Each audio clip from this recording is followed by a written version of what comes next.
I give salam to my people in Bangladesh, salam to the people of Marrakesh. Assalamu alaikum, welcome to Salam Corner. Today I have with me Luca. How are you doing, Luca? Pretty fine, pretty dandy, not too bad. Thank you for joining the corner, and we're going to have a discussion about the purpose of life. So firstly, just introduce yourself, why you come to Speaker's Corner, and what do you think the purpose of life is? I'm Luca, second year university student. Sorry to hear that. Yeah, one more year. I originally came to Speaker's Corner around 7 years ago, so I've been very on and off type thing. So just kind of coming back because the weather's good, but also because chance to get into a load of very interesting debates, discussions about life, religion, philosophy, politics, that kind of stuff. Sure. What do I think the meaning of life is, or Just purpose of before life? that, what do you study at university? Philosophy and theology. Oh, okay. Sorry to hear that again. Which university is it? Oxford. Oh, okay. So you probably know Alex. Yeah. We have debates all the time, actually. Oh, okay. Yeah. So are you on the opposing side or the same side? Yes, I'm on the opposing side, yeah. Okay, so you believe in So what? we started off a society together where we debate all these things all the time. The Oxford Forum?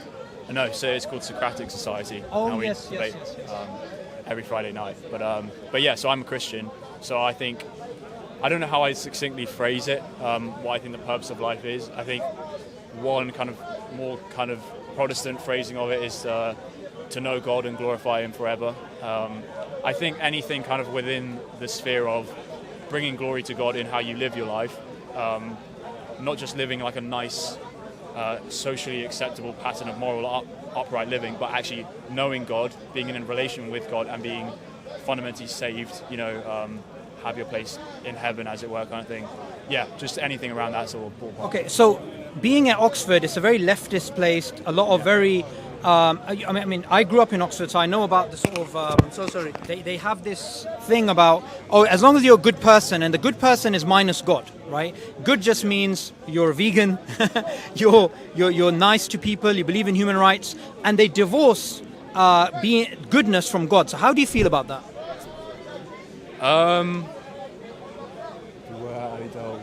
Round of applause. Fair enough. I've got good legs, I'll be fine. How do I feel? Okay, so in Oxford, obviously, I think that's a shame because it is meant to be this kind of high bastion of intellectual development, and so that kind of restricts it because it doesn't seem very consistent. Just generally speaking, though, I just don't think that makes much sense. I don't think you have any kind of grounding philosophically or reasonably to say you have any kind of objective binding morality on you to do X, Y, Z if you don't have a proper foundation, which I'd say is God. So okay. I think it's just problematic whichever way you cut it, really. Okay, good. And earlier you spoke about the debate in Oxford, about morality. So what are your thoughts about morality? Do you think atheists can justifiably believe in an objective morals and objective standards, and human rights can be grounded in an atheistic worldview?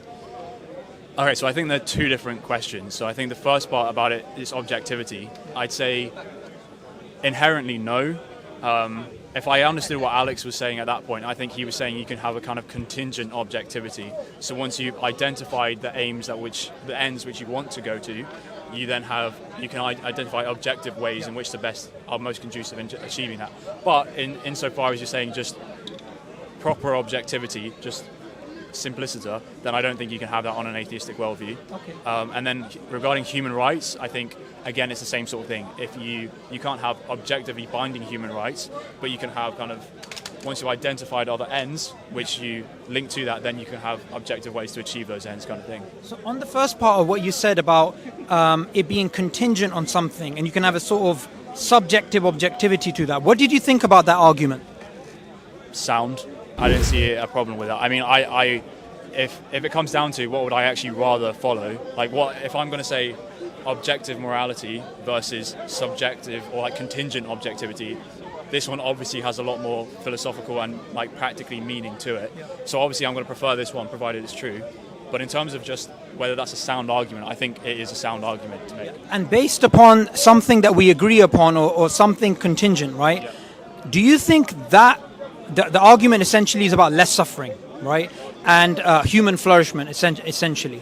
But those very things are, again, axiomatic. They're just things you've taken as axioms, things you can't prove in any way, and you just assume those things and carry on. So the way I feel is that atheists don't realize that, yes, you can have something coherent, you can have something consistent, but that doesn't mean there's a moral oughtness to it. That is something that is binding, that everybody else necessarily has to agree to it. It is something fundamentally which somebody can challenge and come along and say, no, I don't agree with that.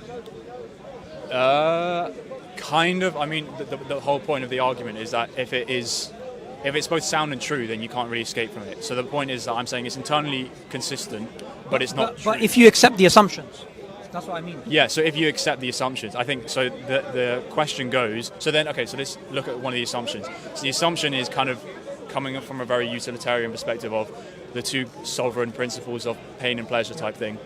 But if they are sovereign, that's the point. Yeah, so the point is that it then comes down to whether we question that axiomatic assumption type thing. I think it has a lot of weight. I don't think it's ultimately true. I think it has a lot of weight evidentially and is very plausible.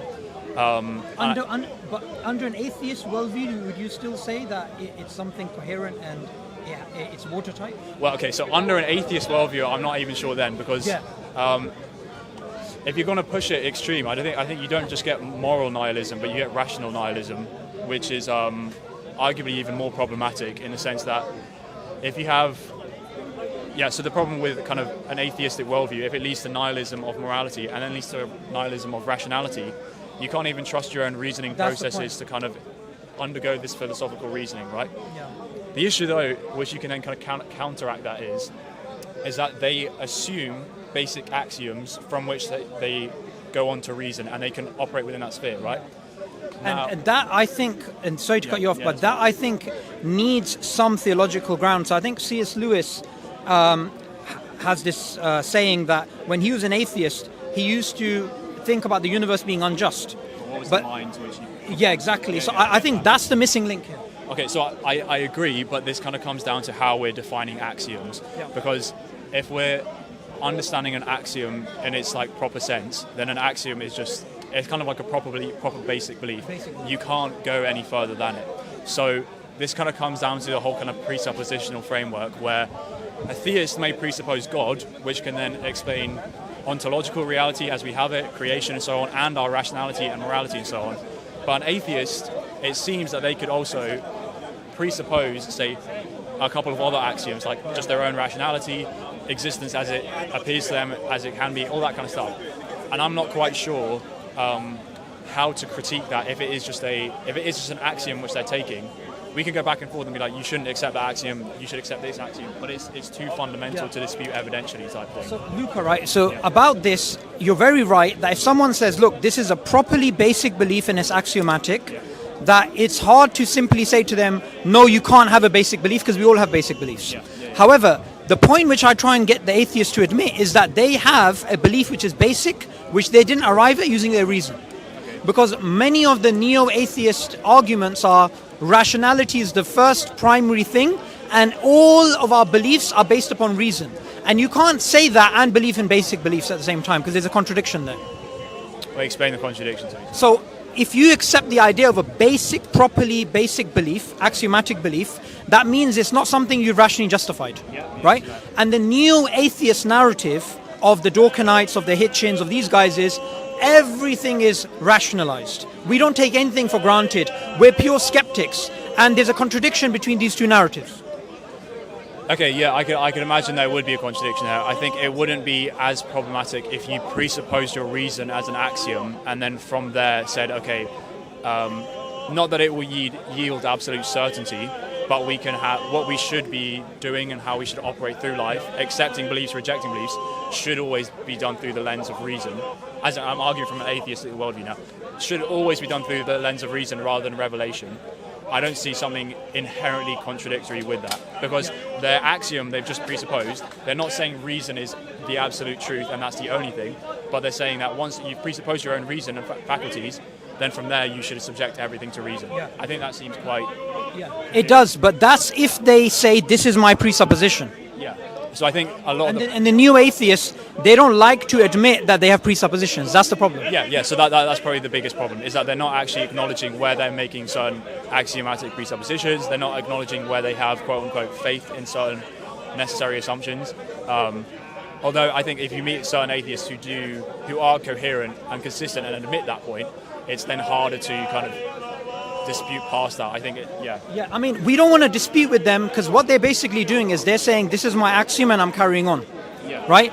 And I have no problem as long as they are open about it, because what I can turn around as a Muslim, or you as a Christian, Luca, can say is, well, I also have my presuppositions. So if I have presuppositions, you can't say I'm irrational, because you also have presuppositions. I think the entire problem with, and I don't think Alex falls into this so much, but more the other atheists, like Krauss and others, who are refused to admit there's any assumptions or presuppositions involved in their worldview. They think it's all derived from reason, pure reason. Yeah, I would agree with that largely. Yeah. Okay, so on to another point that you said about human rights, right? Now, one of the things I was arguing for in the debate is that human rights, especially the Western conception of human rights that we have in the Western world, this is just a corpse of Christianity. This didn't come from an atheistic worldview. What's your thoughts on this? I mean, I haven't read up enough historically around it, but I would, from what I've heard and just kind of understanding, especially when you take it from kind of an American perspective as well, like in the Constitution and so on, I can see a lot of just Judeo-Christian grounding for the ideas of human rights. Although I would say that, especially in the current day, we have a lot of baggage, as it were, a lot of kind of influence that is still coming from Enlightenment thinking, which it ended up having to still rely on certain Christian or theistic axioms, even though it wouldn't admit it. But by and large, how they practically conducted it, they were doing it separate to religion, and they still kind of argue for these things of human rights. So especially someone like Mill. I could largely agree that it does have to have its kind of historical grounding in Judeo-Christian thought or something like that. And you know, Douglas Murray, although he's an atheist, he also says something very interesting in his book, The Strange Death of Europe, that human rights has become into the sort of religion, and people are not really certain of its beginning. But in reality, it's a manifestation of the Christian dream. You know, this idea that we have inherent rights and we have these types of things. And interestingly now, a lot of the cases for human rights are being used against the Christian world, right? And being used to critique the Christian world, which is ironic because that was the very genesis of this idea in the Western world. Yeah, I agree. I think it is fallacious when you start you critique something which you're having to presuppose in order to make that argument in the first place. Yeah, it doesn't really work. Yeah. Okay, so about faith, and I want to get on to obviously Islam and Christianity in a bit, but about faith, of course, you must have seen in Oxford there's a rise of atheism. There's a lot of people who are inclined towards that. At the same time, I've seen some people turn back to Christianity or turn back to Islam from atheism.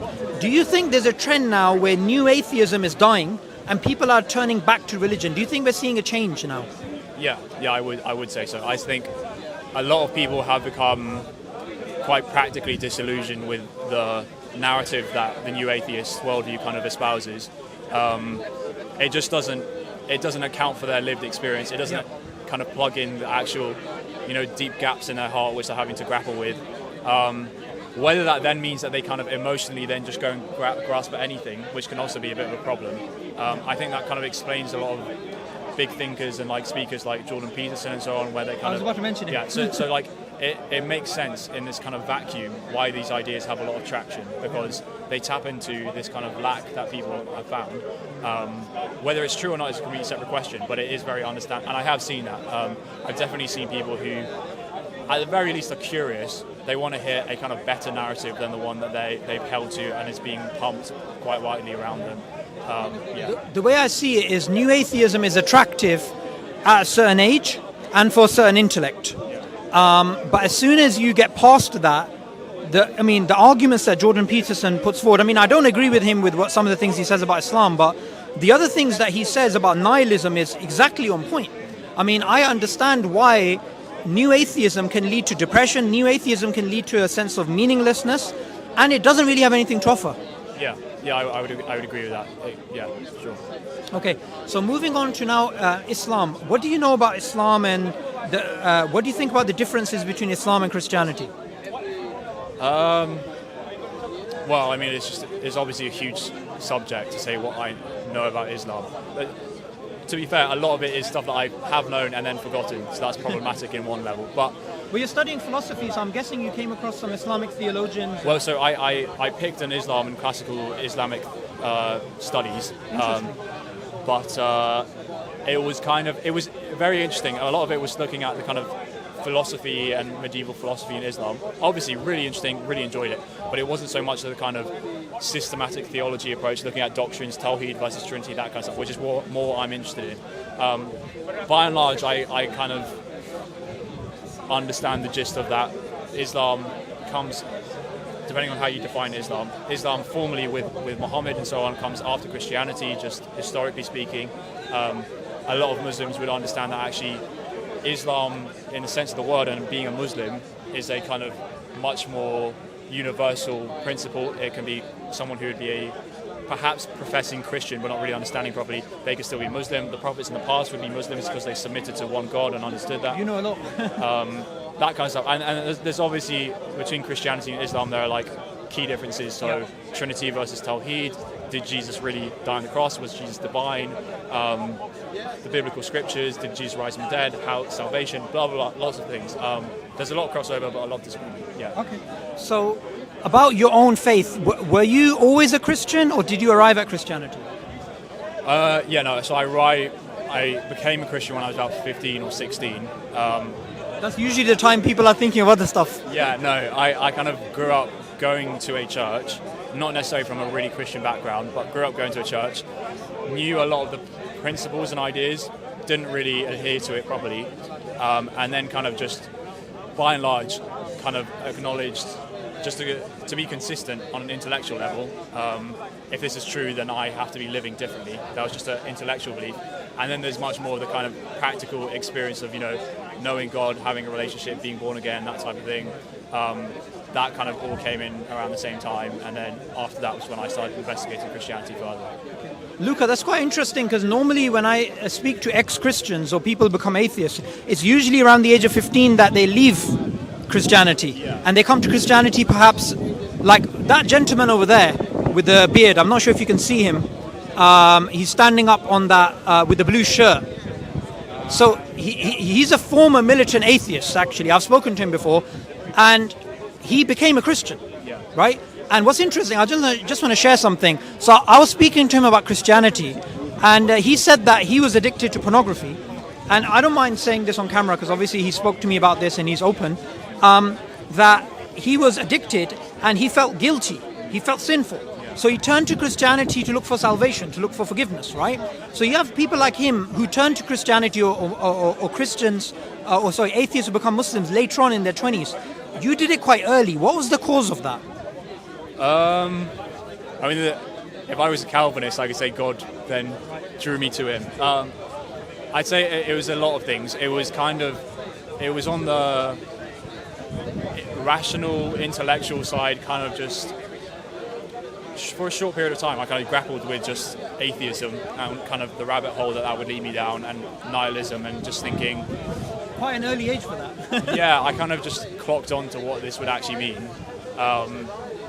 And so I guess in one part there was a quite spiritual or emotional motivation that I don't necessarily want to adhere to a worldview where I can literally just go around stealing, murdering, raping, and it doesn't have life is meaningless. Yeah, and why don't I just smash up something and go talk to a chicken? Why don't I just live completely absurdly, right?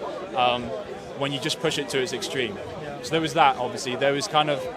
But that seems quite attractive. I mean, one of the things I speak about is that atheism is the opiate for the misguided. It gives you this moral freedom to basically do what you want, and at that age, sometimes that's very attractive. Yeah, that is very attractive. I understand that, but I think girls, drugs, women. Yeah, I think also probably because coming round to that age, I'm not going to lie and say I was a really bad boy, but I'd sinned enough, or at least because I had some sort of Christian upbringing, I was more acutely aware that these are problematic, right?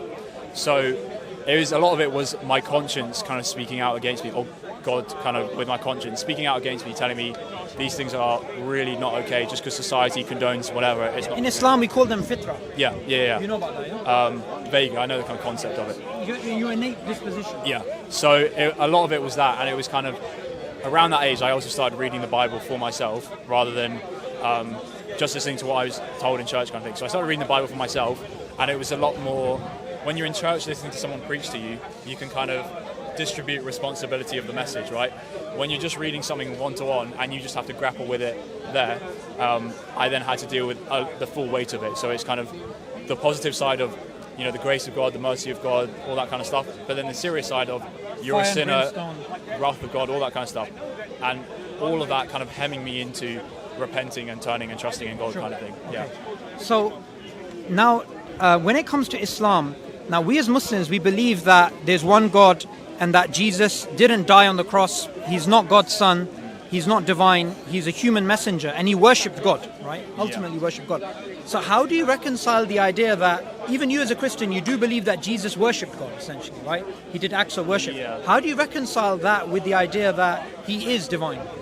Okay, so I think it would depend in some ways how we're defining worship here. I think on one level, if you link in like praying, for example, I think we can.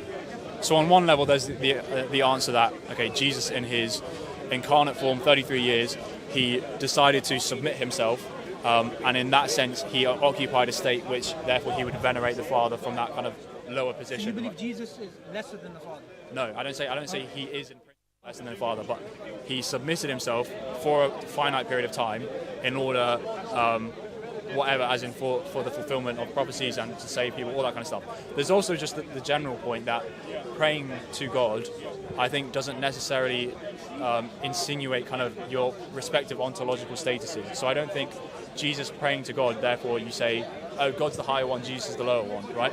Because I think if you understand prayer, especially in terms of communication and relationship and that type of thing, then that's not necessarily, it doesn't implicate ontological like stuff either ways kind of thing, right? So well, I would say it does, because you're essentially submitting, like you said. Yeah. You're saying there's an authority greater than me, essentially. Like where we both agree is, in terms of the purpose of life, is to worship God. We both agree with that. The conception God is different, but you see, Islam is very much adamant on the status of Jesus, because it believes that by deifying him, you actually nullify all of your good deeds. Right? So the Islamic paradigm is that if you hear about the message of Islam and you reject it, anything good that you do, and in the Quran, God describes the Christians as the closest to the Muslims, right? Even though theologically we're closest to the Jewish people, in terms of Islam and Christianity, God says that we're the closest, right? And that one theological problem that Muslims see, which is the divinity of Jesus, that nullifies all good deeds, to the point that the person is no longer eligible for paradise. Which is why, the whole Trinity versus Tawheed debates are so important for Muslims. I understand. Yeah.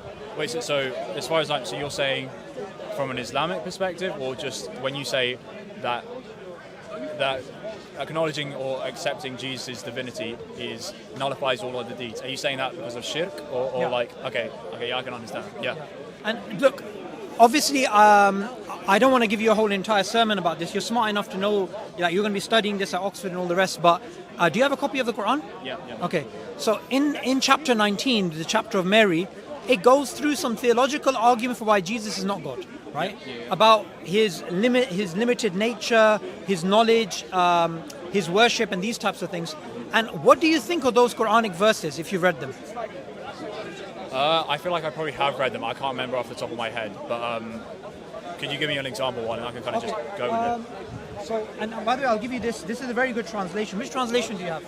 I've got Pickdal, Sahih.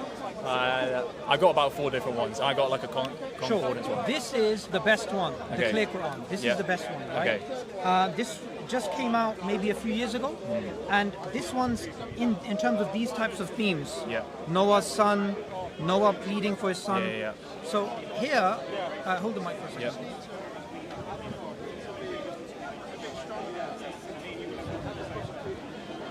So chapter 19, this is this is the chapter, and in this chapter, I don't remember the exact verse, I should really have highlighted it, but basically what it speaks about is that Jesus, basically in the Quran it mentions that he eats, he's limited, he worships God, and it asks people to reason about that, to reason about his limited human nature, and it tries to argue that that is sufficient reason to understand that he cannot be divine. Okay. Obviously, I disagree with that. I think that even I say there's a sufficient amount of kind of just Christian writings at the time and then afterwards that kind of grapple with these issues, that you can kind of investigate it on that ground. I would just say kind of immediately there doesn't seem to be an inherent contradiction between an omnipotent God choosing, as he kind of foreordained and so on, to occupy human flesh and accept those limitations willingly and then go along with that. I don't see an explicit logical contradiction that comes from that. The argument of the Quran, The argument of the Quran is essentially that is beyond, that's a way of humiliating God. That's a way of basically, it doesn't befit the majesty of God. And the verse that comes to mind is that the idea that God becomes human and God has a son, if the heavens heard it, the heavens would actually rupture. So I would say, in a way, and not in a rude way at all, but I would say in a way, you may have become desensitized by hearing it over and over again. Oh, your friend Gabriel's here. Okay, so I'll let you off, right?